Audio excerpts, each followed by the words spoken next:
Cara terbaik untuk membalas dendam adalah dengan tidak menjadi seperti musuh Anda. Pelajaran kuat ini mengingatkan kita bahwa seringkali tindakan orang yang ingin menyakiti kita dirancang dengan cermat untuk membuat kita kehilangan kendali dan memukul kita di tempat yang paling menyakitkan. Mereka ingin kita bertindak tanpa pikir panjang, menunjukkan kelemahan, atau menurunkan diri kita ke level mereka. Namun, bagaimana jika kita memilih cara yang lebih cerdas? Bayangkan seorang petarung berpengalaman yang bukannya merespons dengan cepat dan bermain sesuai dengan permainan lawan, memilih untuk tetap tenang, mengamati, dan memberikan respons yang bijak. Dia tahu bahwa pertarungan tidak akan dimenangkan dengan jumlah pukulan yang mendarat, tetapi dengan mempertahankan postur dan kendali, membuat lawannya frustrasi dengan ketepatan. Demikian pula, dalam kehidupan sehari-hari, ketika kita tidak memberikan perhatian pada serangan yang diterima, penyerang merasa frustrasi karena menyadari bahwa upaya mereka tidak berguna melawan seseorang yang kebal terhadap provokasi mereka. Inilah esensi dari stoikisme, fokus pada apa yang dapat kita kendalikan, reaksi dan sikap kita, dan melepaskan apa yang di luar kendali kita. Dalam video ini, kita akan membahas cara praktis untuk menanggapi orang yang menyakiti Anda berdasarkan prinsip-prinsip stoikisme. Bersiaplah untuk mengubah cara Anda menghadapi penghinaan dengan mengadopsi strategi yang efektif dan juga meningkatkan karakter Anda. Dengan mempraktikkan teknik-teknik ini, Anda tidak hanya membuat frustrasi mereka yang ingin menyakiti Anda, tetapi juga memperkuat diri Anda sendiri dengan setiap tantangan yang dihadapi. Mari kita mulai. 1. Abaikan dan jangan bereaksi. Salah satu cara paling kuat untuk menanggapi orang yang menyakiti Anda adalah dengan mengabaikan mereka dan tidak bereaksi. Ketika Anda memilih untuk tidak menanggapi provokasi dan penghinaan, Anda menunjukkan kendali emosional dan keunggulan moral yang bisa membingungkan penyerang. Tindakan pengendalian diri ini menunjukkan bahwa Anda tidak membiarkan tindakan atau kata-kata orang lain memiliki kekuasaan atas emosi dan reaksi Anda. Mengabaikan seseorang yang telah menyakiti Anda adalah bentuk balas dendam yang efektif, karena menghilangkan kepuasan dari orang tersebut untuk melihat bahwa mereka telah mempengaruhi Anda. Seringkali, orang yang menyakiti Anda mencari reaksi, berharap melihat dampak dari tindakan mereka. Dengan tidak bereaksi, Anda mengambil kekuatan itu dari mereka dan menjaga martabat Anda tetap utuh.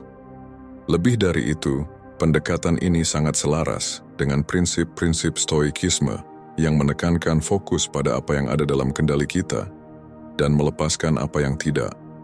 Anda tidak dapat mengendalikan perilaku orang lain, tetapi mengabaikan dan tidak bereaksi adalah cara untuk menegaskan kendali internal ini dan menjaga ketenangan pikiran Anda.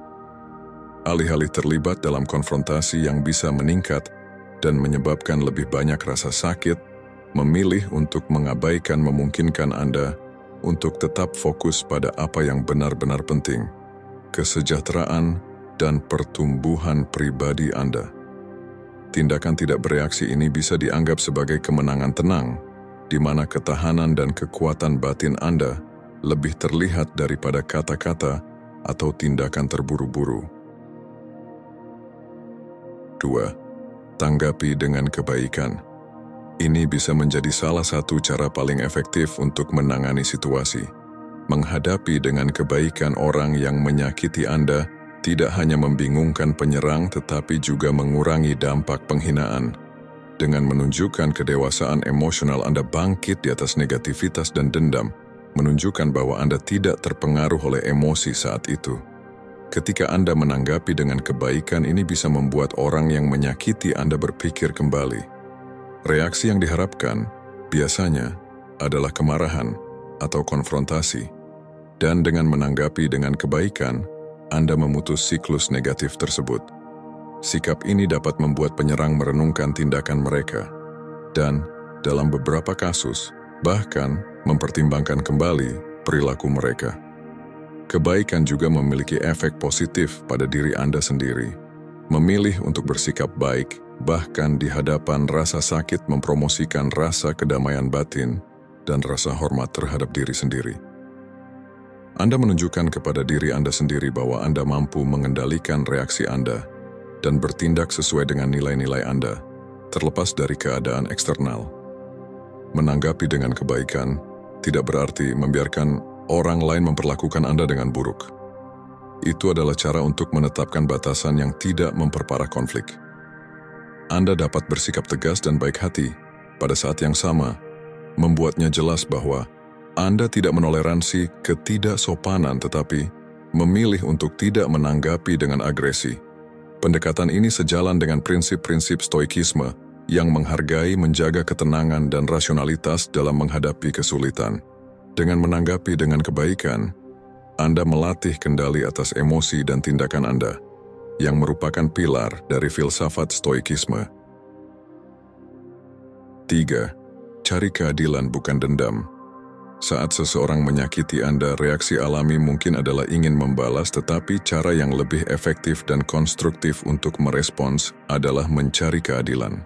Memilih untuk menyelesaikan situasi melalui cara-cara yang adil dan legal, daripada mengambil hukum ke tangan sendiri. Menunjukkan kedewasaan dan penghormatan terhadap aturan hukum. Mencari keadilan berarti mengandalkan otoritas yang kompeten, sistem hukum, atau prosedur institusional untuk menyelesaikan masalah.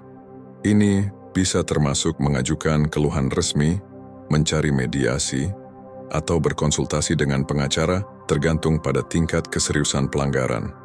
Jalan ini tidak hanya menawarkan resolusi yang tidak memihak, tetapi juga melindungi Anda dari potensi konsekuensi negatif yang mungkin timbul dari balas dendam pribadi.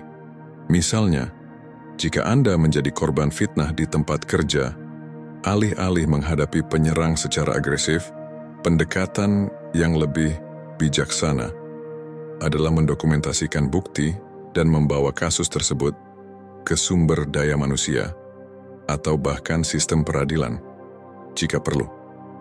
Ini tidak hanya menjaga integritas Anda, tetapi juga dapat menghasilkan konsekuensi yang sesuai bagi penyerang berdasarkan hukum dan kebijakan organisasi. Memilih keadilan daripada balas dendam sejalan dengan prinsip-prinsip stoicism tentang rasionalitas dan pengendalian diri. Stoicism mengajarkan bahwa kita harus bertindak sesuai dengan akal sehat dan kebajikan daripada dipandu oleh emosi destruktif seperti kemarahan atau keinginan untuk membalas dendam. Mencari keadilan adalah tindakan disiplin dan kebijaksanaan. Berfokus pada menyelesaikan masalah dengan cara yang etis dan seimbang. Selain itu, dengan mencari keadilan, Anda mempromosikan lingkungan yang lebih adil dan aman untuk semua orang di sekitar Anda. Ketika individu tahu bahwa perilaku merugikan akan diperlakukan secara adil dan legal, ada kemungkinan yang lebih besar bahwa perilaku semacam itu akan dihindari di masa depan. 4. Tetapkan batas yang jelas. Mengkomunikasikan batas Anda dengan tegas menunjukkan bahwa Anda tidak menoleransi ketidaksopanan dan bahwa Anda menghargai kesejahteraan emosional Anda. Menetapkan dan mengekspresikan batasan ini adalah bentuk penghormatan terhadap diri sendiri dan cara efektif untuk melindungi diri Anda dari perilaku berbahaya. Ketika Anda menetapkan batasan, Anda memberitahu orang lain tentang apa yang dapat diterima dalam hubungan Anda. Ini membantu mencegah rasa sakit di masa depan dengan menjelaskan tindakan atau kata-kata apa yang tidak akan Anda toleransi. Misalnya, jika seseorang sering membuat komentar merendahkan tentang Anda, penting untuk mengatakan dengan tegas, "Saya tidak menerima Anda berbicara kepada saya dengan cara itu." Mengkomunikasikan batas Anda dengan tegas, namun sopan, tidak berarti menjadi kasar atau agresif. Anda bisa menjadi tegas tanpa kehilangan ketenangan atau kebaikan. Mengatakan, "Saya merasa tidak dihormati ketika Anda melakukan itu, dan saya perlu Anda berhenti," adalah contoh bagaimana Anda bisa menetapkan batasan dengan jelas dan langsung. Selain melindungi kesejahteraan Anda, Menetapkan batasan yang jelas juga mengajarkan orang lain untuk menghormati Anda. Seringkali, orang menguji batas kita untuk melihat sejauh mana mereka bisa pergi. Dengan konsisten dan tegas dalam menegakkan batasan Anda menunjukkan bahwa Anda serius tentang bagaimana Anda ingin diperlakukan. Perspektif stoik juga bisa diterapkan di sini. Stoicism percaya akan pentingnya mempertahankan martabat dan ketenangan dalam menghadapi kesulitan. Menetapkan batasan adalah cara untuk menjaga martabat tersebut karena Anda menjaga diri Anda sendiri dan tidak membiarkan orang lain mempengaruhi keadaan emosional Anda secara negatif. 5. Fokus pada solusi bukan masalah.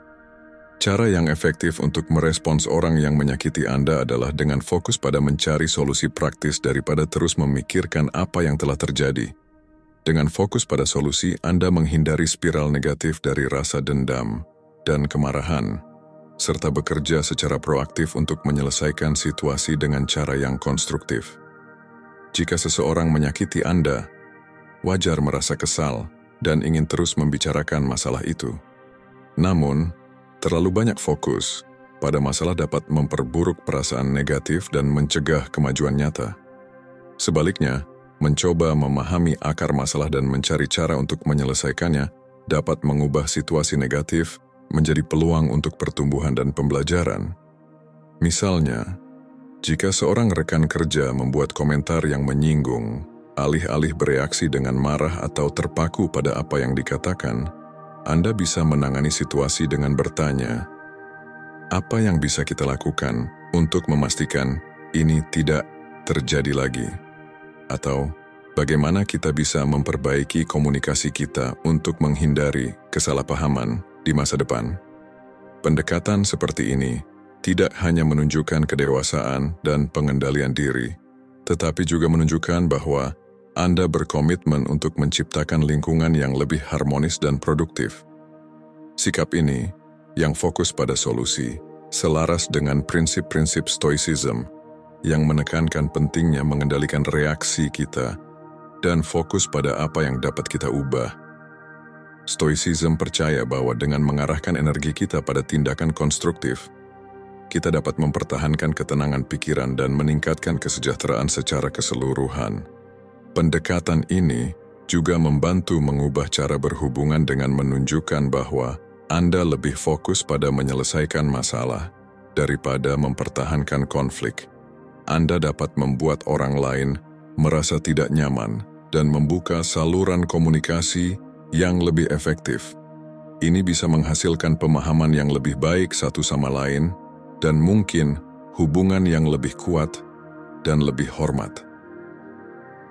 6. Gunakan humor. Menanggapi dengan lelucon atau komentar cerdas dapat meredakan ketegangan, menunjukkan bahwa Anda tidak mengambil penghinaan itu dengan serius dan tidak mudah terguncang olehnya. Humor memiliki kekuatan untuk mengubah dinamika interaksi, mengubah momen konfrontasi, menjadi situasi yang lebih mudah dihadapi dan ringan. Ketika Anda menanggapi dengan humor, Anda mematahkan siklus negativitas yang ingin diciptakan oleh orang lain. Seringkali, mereka yang menyakiti Anda mengharapkan reaksi marah atau sedih, dan dengan menanggapi secara humoris, Anda membingungkan penyerang dan mengurangi dampak penghinaan tersebut. Pendekatan ini bahkan bisa membuat orang tersebut merenungkan tindakannya dan menyadari betapa sia-sianya upaya mereka untuk menyakiti Anda. Selain itu, menggunakan humor menunjukkan tingkat kecerdasan emosional yang tinggi. Ini berarti bahwa Anda dapat mempertahankan kendali atas emosi Anda dan memilih respon yang tidak hanya melindungi ketenangan pikiran Anda tetapi juga dapat meredakan situasi yang berpotensi konfrontatif. Humor dapat menjadi alat yang kuat untuk menetapkan batasan dengan cara yang ringan dan efektif, tanpa harus terlibat dalam konfrontasi langsung. Misalnya, jika seseorang membuat komentar yang tidak menyenangkan tentang Anda, respons humoris seperti, "Saya akan mencatat itu dan membahasnya dengan terapis saya di sesi berikutnya," dapat mengubah kritik menjadi momen tawa, menunjukkan bahwa Anda tidak mau mengambil penghinaan tersebut dengan serius. Sikap ini tidak hanya melindungi harga diri Anda, tetapi juga menunjukkan bahwa Anda memiliki kepercayaan diri yang cukup untuk menangani situasi sulit secara konstruktif. Perspektif stoik juga bisa diterapkan di sini, karena stoicism percaya akan pentingnya menjaga ketenangan dalam menghadapi kesulitan. Menggunakan humor adalah cara untuk menunjukkan bahwa Anda di atas provokasi yang remeh dan lebih memilih merespons dengan cara yang menjaga ketenangan batin Anda. 7. Kembangkan ketahanan diri. Untuk mengembangkan keterampilan vital ini penting untuk berlatih refleksi diri, meluangkan waktu untuk memikirkan pengalaman dan emosi Anda, memahami bagaimana dan mengapa situasi tertentu mempengaruhi Anda bisa membantu Anda mengembangkan cara menghadapi yang lebih efektif. Selain itu, mempertahankan perspektif positif, mencoba melihat tantangan sebagai peluang pertumbuhan, memperkuat kemampuan Anda untuk menangani masalah di masa depan. Membangun jaringan dukungan dari teman, keluarga, atau profesional juga penting selama masa-masa sulit. Berbicara dengan seseorang yang Anda percayai dapat membantu memproses perasaan dan menemukan solusi. Merawat kesehatan fisik dan mental Anda dengan berolahraga, menjaga pola makan seimbang, dan memastikan tidur yang cukup adalah dasar untuk mempertahankan ketahanan diri. Aktivitas seperti meditasi dan mindfulness dapat membantu mengurangi stres dan meningkatkan kejernihan mental. Menetapkan tujuan realistis memberi Anda rasa tujuan dan arah. Bekerja dalam langkah-langkah kecil untuk mencapai tujuan ini dapat meningkatkan kepercayaan diri dan ketahanan diri Anda. Lebih jauh lagi, belajar dari pengalaman, melihat setiap kesulitan sebagai pelajaran, memungkinkan Anda menerapkan pengetahuan tersebut di masa depan. Perspektif stoik menekankan pentingnya menerima apa yang tidak bisa kita ubah dan berfokus pada mengendalikan reaksi kita. Mengembangkan ketahanan diri adalah cara untuk menginternalisasi filosofi ini, karena memungkinkan Anda mempertahankan ketenangan dan stabilitas bahkan dalam menghadapi provokasi dan penghinaan. Ketika Anda tangguh, penghinaan kehilangan kekuatan untuk mempengaruhi Anda secara mendalam. Anda dapat pulih lebih cepat dan terus maju tanpa membiarkan negativitas orang lain menentukan keadaan emosional atau tindakan Anda. Ini tidak hanya meningkatkan kualitas hidup Anda, tetapi juga menunjukkan kekuatan batin yang menginspirasi rasa hormat dan kekaguman. 8. Hindari konfrontasi yang tidak perlu. Menyadari kapan lebih baik untuk menarik diri dari situasi daripada terlibat dalam konfrontasi dapat menjadi demonstrasi kebijaksanaan dan pengendalian diri. Dalam banyak keadaan, bersikeras pada konfrontasi dapat memperburuk situasi, meningkatkan stres dan emosi negatif tanpa membawa resolusi yang positif. Dengan memilih untuk menarik diri dari potensi konflik, Anda memprioritaskan ketenangan pikiran dan kesejahteraan emosional Anda. Ini tidak berarti bahwa Anda menerima penghinaan atau tunduk pada perilaku tidak pantas orang lain. Sebaliknya, ini berarti Anda memilih untuk tidak memberi makan negativitas dan permusuhan, menjaga energi Anda untuk situasi yang benar-benar penting, menghindari konfrontasi yang tidak perlu memerlukan kebijaksanaan dan pemahaman yang jelas tentang prioritas dan batasan Anda. Tanyakan pada diri Anda apakah konfrontasi tersebut benar-benar akan membawa solusi atau hanya merupakan reaksi spontan terhadap rasa sakit. Seringkali, dengan merenungkan situasi, Anda akan menyadari bahwa respons terbaik adalah hanya berjalan pergi dan tidak melanjutkan diskusi. Selain itu, pendekatan ini sejalan dengan prinsip-prinsip stoicism yang menekankan pentingnya menjaga ketenangan dan rasionalitas dalam menghadapi kesulitan. Stoicism mengajarkan bahwa kita harus fokus pada apa yang dapat kita kendalikan, reaksi dan sikap kita sendiri, dan melepaskan apa yang tidak bisa kita ubah, seperti perilaku orang lain. Ketika Anda menghindari konfrontasi yang tidak perlu, Anda menunjukkan kedewasaan emosional dan pengendalian diri. Ini tidak hanya melindungi kedamaian batin Anda, tetapi juga dapat membingungkan penyerang yang seringkali mengharapkan reaksi defensif atau agresif. Dengan menarik diri dengan martabat, Anda mempertahankan integritas Anda dan menunjukkan bahwa Anda tidak mudah terguncang oleh provokasi. 9. Perbaiki diri sendiri secara terus-menerus. Terus mencari cara untuk meningkatkan keterampilan dan kemampuan Anda adalah cara efektif untuk menunjukkan bahwa Anda tidak terpengaruh secara negatif oleh tindakan atau kata-kata orang lain. Dengan melakukan ini, Anda tidak hanya memperkuat diri sendiri tetapi juga mengirimkan pesan yang jelas tentang ketahanan dan ketekunan. Ketika Anda mengarahkan energi Anda ke pengembangan diri, baik melalui pendidikan, keterampilan baru, aktivitas fisik atau hobi, Anda sedang membangun versi diri Anda yang lebih kuat dan lebih percaya diri. Fokus pada perbaikan diri ini mengubah rasa sakit menjadi motivasi, mengubah apa yang bisa menjadi pengalaman negatif menjadi pendorong untuk pertumbuhan. Lebih jauh lagi, memperbaiki diri sendiri menunjukkan bahwa Anda tidak membiarkan sikap negatif orang lain menentukan siapa Anda atau bagaimana perasaan Anda. Dengan fokus pada tujuan dan aspirasi Anda sendiri, Anda membangun rasa tujuan dan arah yang melampaui upaya apapun untuk meruntuhkan Anda.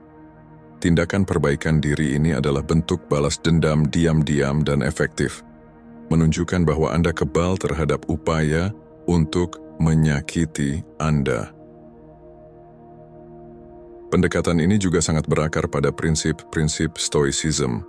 Stoicism percaya bahwa kita harus fokus pada apa yang dapat kita kendalikan, tindakan dan reaksi kita sendiri, dan melepaskan apa yang di luar kendali kita, seperti perilaku orang lain. Dengan memperbaiki diri sendiri, Anda sedang melatih kendali ini dan mengembangkan kehidupan yang penuh dengan keunggulan dan kebajikan. Misalnya, jika seseorang membuat kritik yang merusak tentang keterampilan profesional Anda, alih-alih merasa terpuruk, Anda bisa berinvestasi dalam kursus, workshop, atau proyek yang meningkatkan kompetensi Anda. Dengan mencapai tingkat kesuksesan dan kompetensi baru, Anda membuktikan pada diri sendiri dan orang lain bahwa Anda mampu mengatasi kesulitan dan bangkit lebih kuat. 10. Refleksi sebelum membuat keputusan. Mengambil momen untuk berpikir sebelum merespons menghindari reaksi spontan yang bisa memperburuk situasi dan membawa konsekuensi negatif. Pendekatan ini mempromosikan ketenangan dan rasionalitas, memungkinkan Anda memilih tindakan terbaik berdasarkan logika daripada emosi sesaat. Ketika seseorang menyakiti Anda, reaksi alami mungkin segera dan penuh dengan emosi seperti kemarahan, frustrasi, atau kesedihan. Namun, reaksi spontan ini seringkali memperburuk situasi dan dapat menyebabkan konflik yang lebih besar. Dengan berhenti sejenak dan merenung, Anda memberi diri Anda kesempatan untuk menilai situasi dengan lebih jelas dan objektif. Untuk melatih refleksi ini, pertimbangkan beberapa pertanyaan sebelum merespons. Apa tujuan dari respons saya? Apakah ini akan menyelesaikan masalah atau hanya meningkatkan konflik? Bagaimana saya bisa mengungkapkan perasaan saya dengan cara yang mempromosikan solusi daripada menciptakan masalah lebih lanjut?